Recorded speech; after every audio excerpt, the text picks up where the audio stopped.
Today I'm going to talk about The Ruined Map by Kobo Abe and translated by E. Dale Saunders.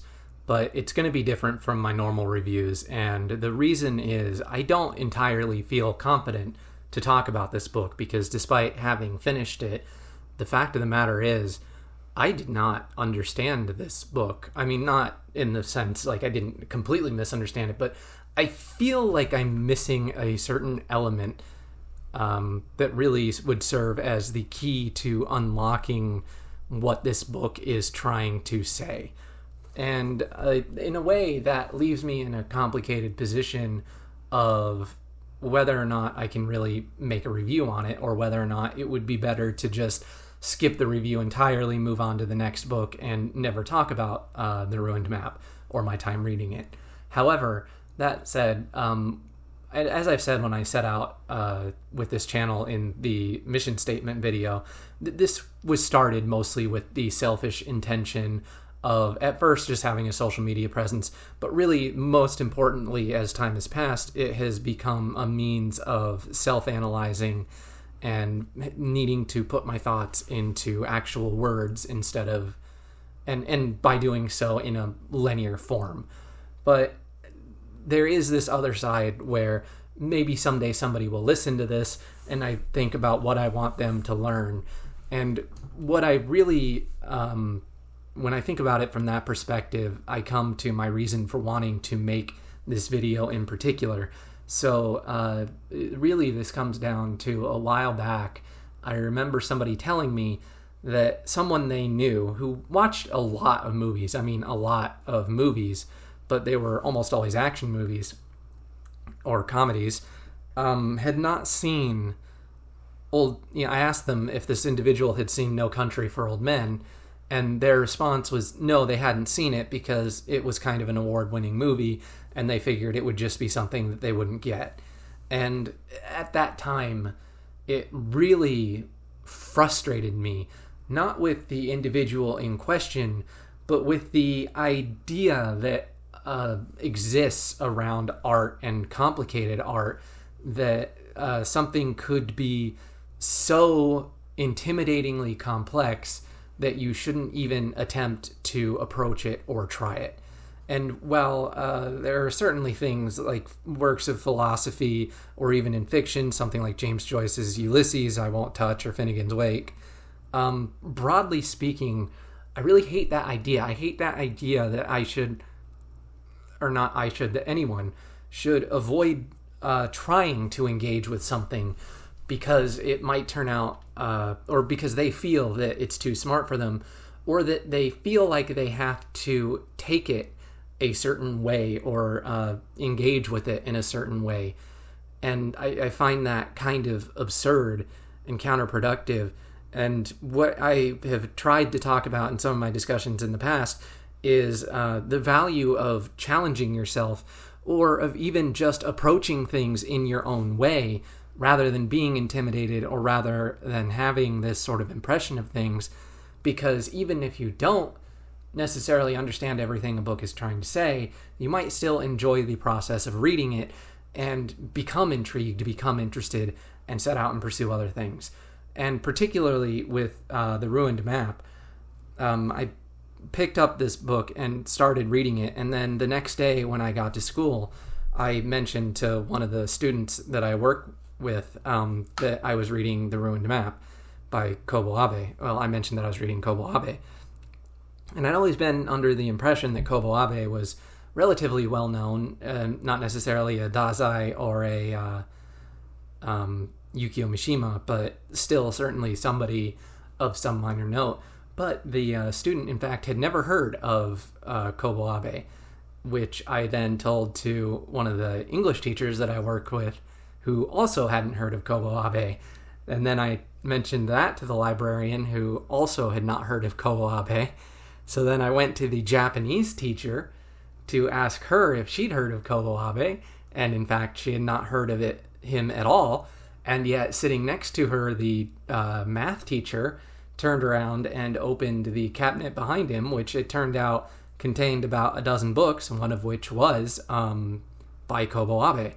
So it was a very funny experience and where you never know who's going to have read what. But on top of that, when I mentioned that Kobo Abe was translated, he was very surprised, and I offered to bring in the books that I have. I have 4 of his books, and show them to him, the English translations.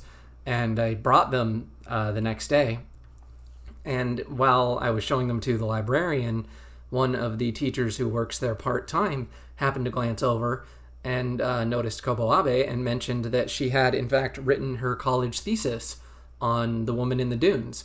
So, again, just what are the odds? It's completely improbable. But none of this exchange, none of this finding out that the math teacher was a huge reader, or that this other teacher actually wrote her college thesis on literature, would have taken place had I not endeavored to read this book.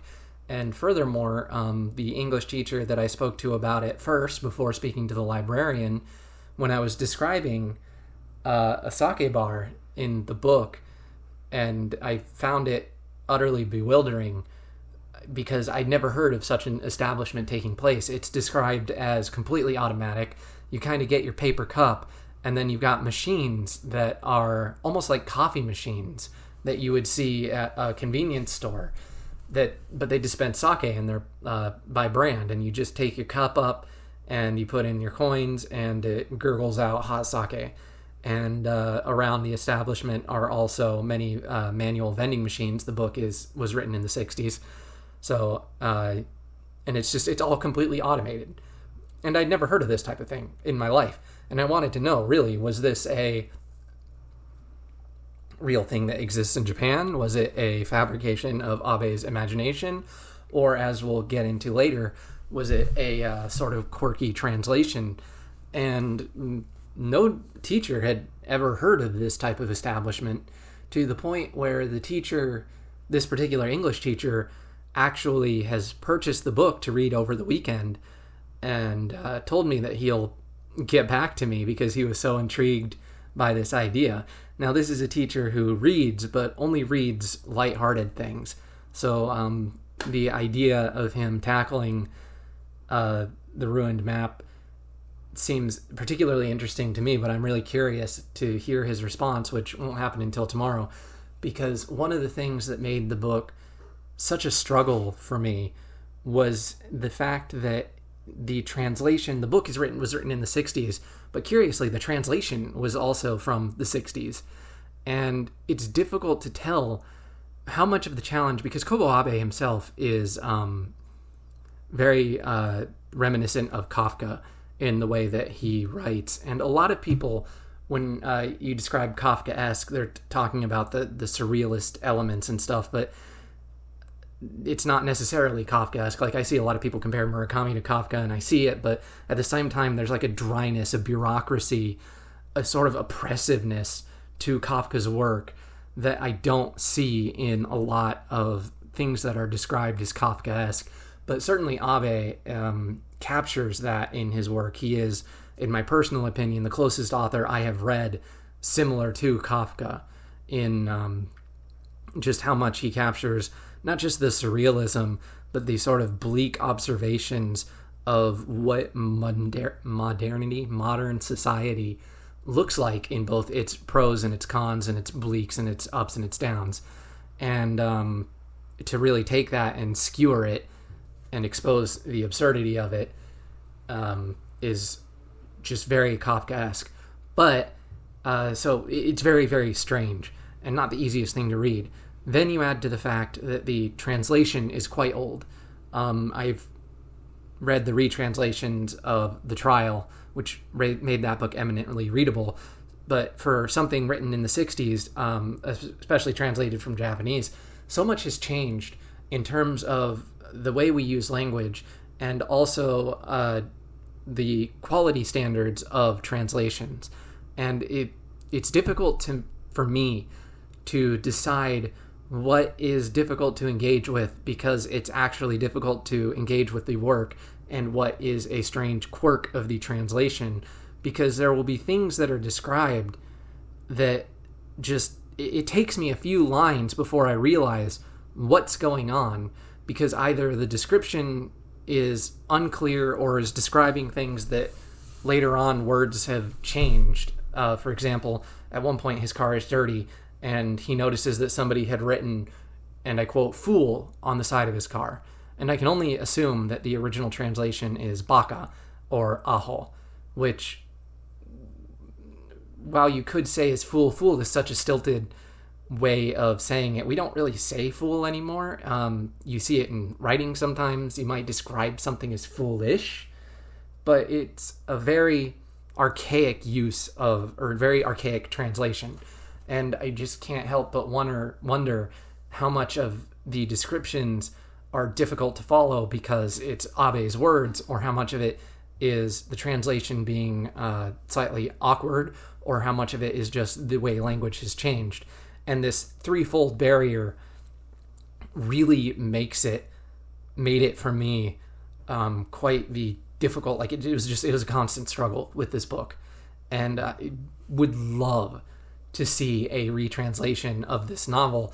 Not even because I'm calling out Edale Saunders for doing a horrible translation, but because it would be nice to have just another updated view of this to compare against, because it feels really, really difficult to read. I read, I mentioned Kafka, and I read The Castle in an old translation, and then I read The Trial in a new translation, and just the differences between the old and the new translation made the language so much more approachable that I was able to find a comedy in the newer version that I didn't necessarily see in The Castle. Despite the fact that I could appreciate the absurdity of The Castle, I think that the translation just kind of veiled it, sort of muddled it with some of its archaic language and form. But that's not to say that the translation is necessarily bad. I don't know.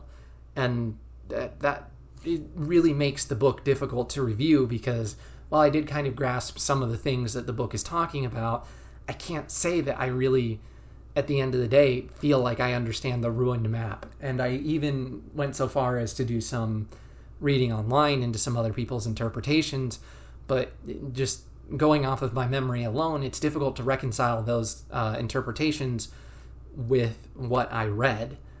But at the same time, when I was reading it, because I was struggling with the translation and the language and the strangeness, I was also wondering about the plot and where the plot would go. So going back and rereading it would definitely help. And some books are just like that. Some books demand multiple readings in order to understand, which again comes back to, should I even make this video when I didn't understand the book so well, and risk misleading people by saying things that it turns out on later read-throughs aren't even remotely true? Or should I just keep quiet until I do reread it and I do get a better sense of what the book is about? But as I said, my aim in making this is to talk about the fact that had I never even tried to read this book, I never would have made this connection with the people at my work. I never would have started this conversation. And at the end of it, as confusing as it was, I'm glad for having struggled through it. And I do feel like I gained a positive impact from not just reading the work, but from sharing it with the people around me. And that's what I want people to take away from this. I will say that when I mentioned something fundamentally lacking, and when I compare Abe to Kafka, part of the reason that I enjoyed The Trial so much was that at the time I'd read it, it was shortly after, in my own work, I had been accused of something, and the sheer bureaucracy of it, and the being forced to swallow blatant mistruths, because fighting against it would get you nowhere but hated by everybody, and just having to accept all the bullshit and nod your head and apologize over nothing made that book not just eminently relatable, but the heightened absurdity just absolutely comical. But I was able to relate to that book via that experience.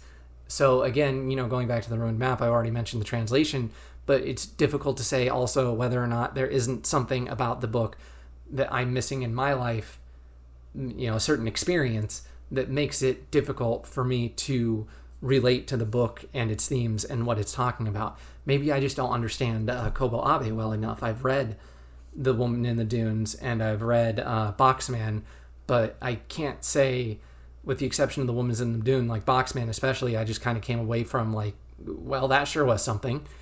Not too dissimilar from what I'm coming away with The Ruined Map. And it could be that Abe isn't an author for me, and it could just be that I don't quite have a metric for understanding Abe. I don't have my own map, to use the metaphor in the book. So, but that doesn't mean that I don't feel better for trying, and that's the point of, I'm repeating myself, which is always the time to wrap this up. So just try things. You never know what it'll bring to your life, what value you'll gain out of not just necessarily the thing, but the experiences that derive apropos of the thing. So take care, and I'll see you next time.